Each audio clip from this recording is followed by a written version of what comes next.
আজ করব, কাল করব, এই করতে করতে অনেক দিন, মাস, বছর চলে যাচ্ছে। তবুও তুমি হাত পা ছেড়ে বসে আছো। তুমি কিছু করতে চাও, কিন্তু তুমি তা করতে সক্ষম নও। কেন বন্ধু? তোমার গল্পটা এরকম কিছুই, তাই না? তোমার স্বপ্নগুলো অনেক বড়, সেগুলো পূরণ করার ইচ্ছাও আছে। তুমি এটি পূরণ করতেও পারো, কিন্তু মোবাইল, গার্লফ্রেন্ড এবং সোশ্যাল মিডিয়ার মতো বিভ্রান্তিগুলো তোমার চোখে ধুলো ফেলে এবং তোমার স্বপ্নের মধ্যে প্রাচীর হয়ে দাঁড়িয়েছে। যদি তুমি এই প্রাচীর পার হয়ে তোমার স্বপ্নকে উড়াতে চাও, যদি তুমি এই প্রাচীর পার হয়ে নিজের খারাপ অবস্থার পরিবর্তন আর তোমার পরিবারের জন্য ভালো কিছু করতে চাও, তাহলে এই ভিডিওটা 1 সেকেন্ডের জন্য স্কিপ করবে না।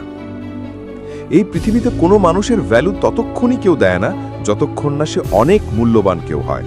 আর হ্যাঁ, যদি রোলস রয়েসের মতো গাড়ি আলাদা আলাদা পার্ট থেকে এক লাক্সারি গাড়িতে পরিণত করা যায়, তবে সেই গাড়ি পৃথিবীর সবচেয়ে দামি গাড়িতে পরিণত হতে পারে। তোমাদের সবার সাথে হয়তো এরকম হয়েছে, কখনো কখনো হয়তো তুমিও কারো কাছে অবহেলার শিকার হয়েছো। তুমি যখন মানুষের কাছে যাও, তখন মানুষ কিছু সময়ের জন্য তো তোমার সাথে ভালো ব্যবহার করে, বাট পরে ইগনোর করে। এই পৃথিবীতে এত মানুষের ভিড়ে তুমি নিজেকে একা মনে করো। অনেকবার কারো সঙ্গী হওয়ার জন্য আফসোস করো, যে তোমার মন থেকে খারাপ লাগে যে যদি আমি এরকম না হতাম তাহলে আর যাই হোক, নিজের চোখে তো নিজে উপরে থাকতাম।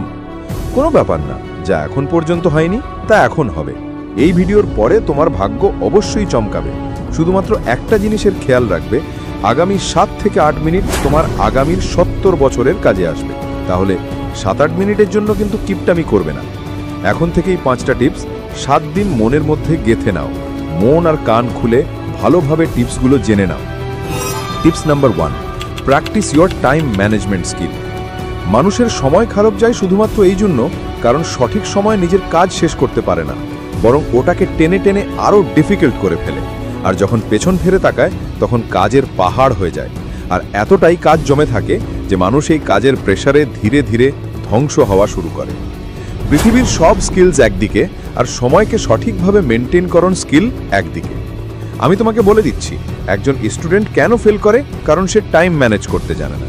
কেন একজন চাকরিজীবী চাকরি চলে যায়? কারণ সে তার টাইম ভালোভাবে ম্যানেজ করতে পারে না। একজন ছেলে কেন বেকার থেকে যায়?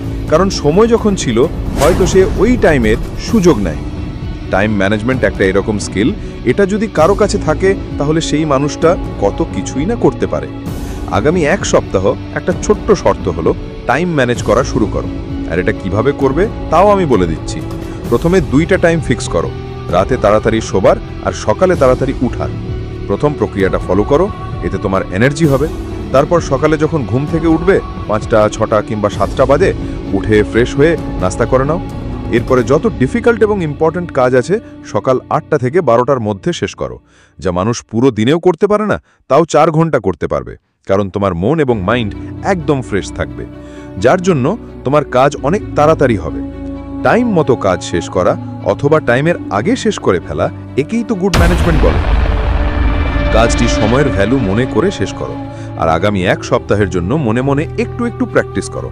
আস্তে আস্তে তুমি বুঝতে পারবে যে সব কাজ শেষ হওয়ার পর তোমার জন্য অনেক ভালো সময় রয়ে গেছে। আর এই শুধুমাত্র এই পয়েন্টের জন্য তোমার সময় ভালো হওয়া শুরু করবে। টিপস নাম্বার 2, কিল ওভারথিংকিং। মানুষের জীবনকে দোজক বানানোর 7টা নেগেটিভ শক্তি থাকে। এটা নিয়ে পরে একটা ভিডিও বানাবো, কিন্তু এই 7টা জিনিসের মধ্যে একটা হচ্ছে ওভারথিংকিং, মানে অনেক বেশি চিন্তা করা। অনেক বেশি চিন্তা করার ফলে অনেকবার যখন আসলেই চিন্তা করার সময় আসে, তখন মানুষ চিন্তা করতে পারে না, এমনকি তখন মাথা কাজ করা বন্ধ করে দেয়। আর যখনই এরকম হবে তখন মানুষ কষ্টের মধ্যেই থাকবে। জানি এটা থেকে বের হওয়া অত সহজ নয়, কিন্তু সম্ভব। শুধুমাত্র একটা কথা নিজেকে বলো যে যা হবে দেখা যাবে। 4 শব্দের এই সেন্টেন্স, সত্যি বলছি, একজন মানুষের পুরো লাইফ টেনশন ফ্রি করে দেবে। আর আমরা যখন জানি যে যত বেশি চিন্তা করবে তার থেকে 80% কখনো হয়ই না, তাহলে ফালতু চিন্তা কেন করবে? তুমি বেশি চিন্তা করার এই অভ্যাসকে বন্ধ করো, তা না হলে এটা তোমাকে শেষ করে দেবে। Tips number 3, phone off, screen off and mode on. এত তাড়াতাড়ি কেন মানুষের মাথা ব্যথা শুরু হয়ে যায়? এর কারণ হচ্ছে মোবাইল ফোন। মানুষের ঘুমের যে কোয়ালিটি তা এত খারাপ কেন? এর কারণও হচ্ছে মোবাইল ফোন।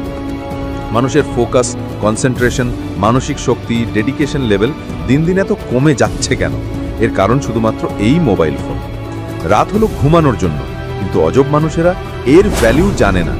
যতক্ষণ মোবাইল হাত থেকে মুখের উপর না পড়ে যতক্ষণ মোবাইলের চার্জ শেষ না হয় ততক্ষণ মোবাইল টিপতেই থাকে। আসলে কথা শুধু ঘুমানোর নয়, বরং পরের দিন সকালে যখন ঘুম থেকে ওঠে তখনও সে সবার আগে ঘুম ঘুম চোখে মোবাইলটাই খোঁজে আর মোবাইলটা টেপা শুরু করে। চোখ ব্যথা, মাথায় প্রচুর চাপ পড়ে এই মোবাইল ফোনের জন্য। তাই আগামী 1 সপ্তাহ চেষ্টা করো মোবাইল থেকে নিজেকে দূরে রাখো। তারপর দেখো তোমার কাজও হবে, পড়াশোনাও হবে, নিজের হেলথও ভালো থাকবে। Tips number 4, no fap. আমি এটা নিয়ে আসলে কমই কথা বলি, কারণ আমি বারবার এসব জিনিসকে গোপন করতে পারবো না। আমি জানি তোমাদের মধ্যে বেশিরভাগই এখন স্টুডেন্ট, যাদের এখন বাড়ন্তি বয়স। আর এই জিনিসটা অনেক নর্মাল এবং ন্যাচুরাল যে তোমার অনেক খারাপ জিনিসই মন চাইছে। আর এটা হতে পারে, এটা তোমার ভুল নয়, কারণ এই বয়সে অনেক কিছু আমাদের মাথায় আসে, অনেক খারাপ চিন্তাভাবনা আমাদের মাথায় ঘুরপাক খায়। তবে ভুল হবে এটাই যে যদি তুমি এটাকে এখনো কন্ট্রোল না করো, কারণ ওই খারাপ অভ্যাসটাকে তুমি সুযোগ দিচ্ছ আর এতে তুমি আসক্ত হয়ে যাচ্ছ। তুমি হয়তো বুঝতে পারছো আমি কিসের কথা বলছি। তুমি ঘুমাতে পারছো না, রাত গভীর হয়, তোমার ফোন স্ক্রিন জেগে থাকে, তুমিও জেগে থাকো, অনেকে জেগে থাকে। কি দেখো জেগে জেগে আর কি করো সেটা বলার অপেক্ষা রাখে না। হ্যাঁ, বলতে পারো যে মাঝে মাঝে, তবে দেখছো ঠিকই। আর খারাপ জিনিস দিয়ে মাথা ভরে রেখেছো। তাহলে বন্ধু, আমি দুঃখিত, সামনে তোমার জীবন অনেক কঠিন হতে চলছে। আর এখন বলতেছি সেটা কিভাবে। তোমার এক জায়গায় 10 থেকে 15 মিনিটের বেশি মন টিকবে না, আর কখনো তোমার মনের মধ্যে ভালো জিনিস আসবে না। কখনো কোনো মেয়ে যদি পাশ দিয়ে যায় তখন তার দিকে খারাপ নজর থাকবে, কিন্তু পরে তুমি সব বুঝতে পারবে। কিন্তু লজ্জায় তোমার মাথা কাটা যাবে, মরে যেতে ইচ্ছা করবে। আর এর ফলে ধীরে ধীরে তোমার চেহারার উজ্জ্বলতা কমে যাবে। নিজের চোখে নিজেকে 25 বছরের জায়গায় 50 বছরের মতো লাগবে। আর সব জায়গায় নিজেকে খাপ খাওয়াতে অনেক কষ্ট হবে। না জীবনে ভালো কিছু করতে পারবে, না ভালো কিছু হতে পারবে। আর পরে পুরো জীবন আফসোস করতে করতে কেটে যাবে। এই জন্য এসব জিনিস যত তাড়াতাড়ি ছেড়ে দেওয়া যায় ততই তোমার জন্য আর তোমার শরীরের জন্য ভালো। আগামী 1 সপ্তাহ এসব কিছু ভালোভাবে মেনটেন করতে হবে। তাই এটাকে এখন থেকে বন্ধ করো আর জীবনকে ভালো একটা রুটিনের মধ্যে আবদ্ধ করে নাও। আর এটাই হবে তোমার জন্য সঠিক সিদ্ধান্ত। Tips number 5, practice zero thoughts. সবচেয়ে বড় কথা হলো আমি নিজেই এর প্রমাণ পেয়েছি। জিরো থটে থাকার উপকারিতা আমার জীবনে খুব ভালো প্রভাব ফেলেছে। যে কোনো নেগেটিভ চিন্তা, মানসিক টেনশন, অবসাদ থেকে আমি খুব সহজেই এর মাধ্যমে বেরোয় আসতে পেরেছি এবং নিজেকে অনেক পজিটিভ ফিল করেছি। কত ভালো ফিল হয় ওই স্টেজে থাকলে, যেখানে তোমার মনে একটাও চিন্তা নেই। এটা মেডিটেশনের অ্যাডভান্স লেভেল। আর মজার বিষয় হলো এটাও অনেক কম মানুষই করতে পারে, যা অ্যাকচুয়ালি ওই জিনিসকে আরো মজবুত করে। জিরো থট একটা এমন জিনিস যেখানে আমরা আমাদের ব্রেনের হাইয়েস্ট পটেনশিয়ালকে অর্জন করতে পারি। যদি আমরা জিরো থট স্টেজকে অর্জন করতে পারি তাহলে পৃথিবীতে কোনো কিছু ইম্পসিবল থাকবে না। জিরো থটকে প্র্যাকটিস করার পরে নতুন নতুন ইনভেনশন করা সহজ হয়ে যাবে, কারণ এতে আমাদের ক্রিয়েটিভিটি, ইমাজিনেশন সবকিছু অনেক উপর লেভেলে চলে যাবে। শুধুমাত্র আগামী 1 সপ্তাহ একটু একটু প্র্যাকটিস করবে। সত্যি বলছি, মনে অনেক শান্তি পাবে। জীবনে যা চাও সবকিছু আস্তে আস্তে পেতে শুরু করবে। আশা করছি আগামী 1 সপ্তাহ পরে আমি এরকম কিছু সুন্দর কমেন্ট পাবো যে আপনার ভিডিও দেখার পর আজ 1 সপ্তাহ হলো আমার জীবনে অনেক সুন্দর চেঞ্জ আসছে, আর এটাকে আমি কন্টিনিউ চালিয়ে যাব। তো বন্ধুরা, ভিডিওটি ভালো লাগলে লাইক, কমেন্ট ও শেয়ার করতে ভুলবে না। Thanks for watching.